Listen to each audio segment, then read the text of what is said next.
ठरलं तर मग या मालिकेच्या पुढील प्रोमोमध्ये आपण असं पाहणार आहोत. आता प्रिया प्रतिमाला त्रास देणार आहे, कारण प्रतिमाने तिच्या कानाखाली मारलेली असते. प्रिया प्रतिमाला म्हणते, तुझी पाठराखीण सायली आता येणार नाहीये. प्रतिमाचा हात प्रिया जोरात घट्ट पकडते आणि म्हणते, तुझा सासूरवास आता सुरू. पण रविराज सायलीचा हात पकडून सायलीला घरात घेऊन येतो त्याच्या. रविराजला पाहून प्रिया प्रतिमाचा हात सोडते. रविराज म्हणतो, ये सायली. सायली, आज या घराचा जो उंबरठा तू ओलांडलायस, ती माझी लेक म्हणून. आजपासून हेच तुझं माहेर आहे. आणि हे ज्याला मान्य नाही त्याने खुशाल घराबाहेर पडावं.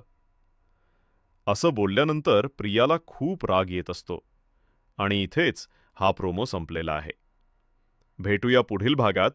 तोपर्यंत नमस्कार.